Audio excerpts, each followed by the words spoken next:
કેમ છો મિત્રો? આજે આપણે બનાવવાના છીએ એક સરસ મજાની રેસીપી, બપોરનું ભોજન જે ફૂલ ડિશ છે.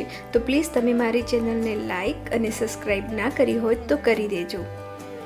સૌપ્રથમ આપણે રૂટિન મસાલા લેવાના છે અને સાથે થોડુંક તેલ પણ લેવાનું છે, જે વઘાર માટે ખૂબ જરૂરી છે. હવે આપણે એક ઝીણી સુધારેલી ડુંગળી લેવાની છે. એક મૂળો એ પણ સ્લાઇસમાં કટ કરીને લેવાનો છે. સાથે 6 થી 7 લીલા મરચાં એકદમ ઝીણા સુધારેલા. એક વાટકી જેટલી કોથમીર આપણે લેવાની છે.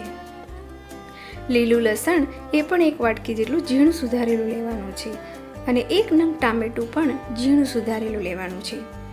હવે આપણે શરૂ કરીએ તો એક કઢાઈમાં આપણે થોડુંક તેલ લઈશું.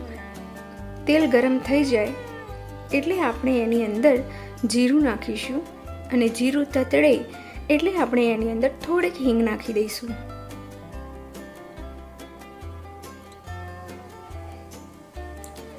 હવે બરાબર ચડી ગયું છે એટલે આપણે એની અંદર મરચાં નાખી દઈશું અને મરચાંને 2 મિનિટ માટે બરાબર સાંતળવા દઈશું. મરચાં બરાબર સંતળાઈ જાય પછી આપણે એની અંદર ઝીણી સુધારેલું લસણ નાખી દઈશું.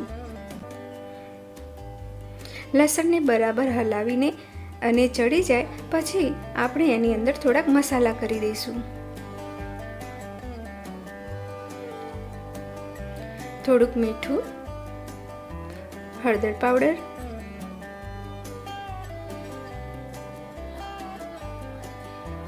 ધાણા પાવડર,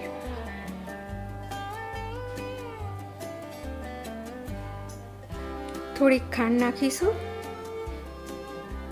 અને બરાબર મિક્સ કરી લઈશું.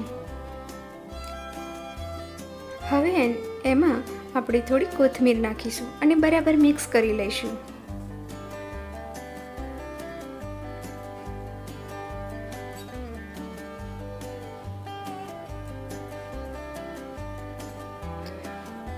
હવે એકદમ થઈ ગયું છે તો હવે આપણે એક બાઉલમાં ટ્રાન્સફર કરી લઈશું. ફરીથી એની જ કઢાઈમાં તેલ લઈને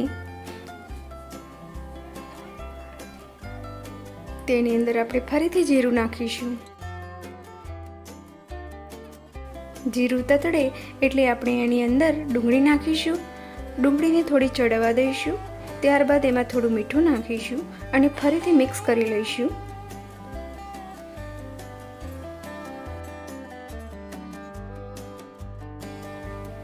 હવે એની અંદર આપણે ઝીણા સુધારેલા ટામેટા નાખીશું.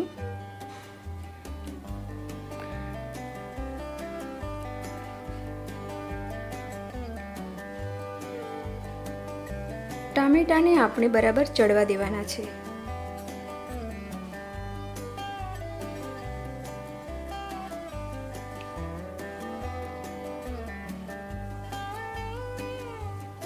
હવે આપણે એમાં થોડીક હળદર નાખીશું, થોડુંક લાલ મરચું, થોડુંક ધાણા પાવડર અને થોડીક ખાંડ.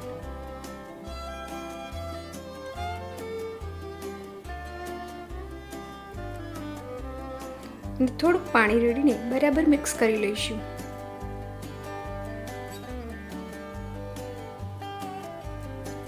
હવે એમાં આપણે 1 વાટકી જેટલું પાણી ઉમેરવાનું છે અને બરાબર મિક્સ કરવાનું છે.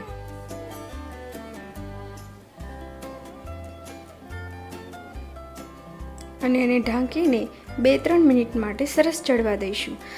અને આપણે અહીં અડદના 3 પાપડ લીધા છે. આ 3 પાપડને ધીમા તાપે શેકી લેવાના છે. અહીંયા આપણે બાજુમાં રોટલો બનાવેલો છે.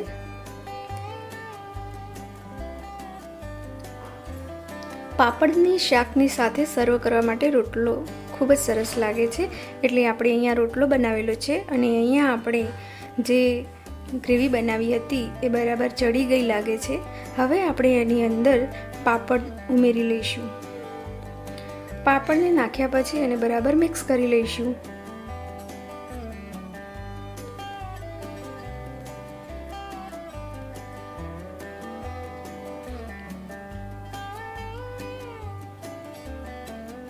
એની ઉપર થોડી કોથમીર નાખીને 1 મિનિટ માટે ફરીથી ચડવા દઈશું.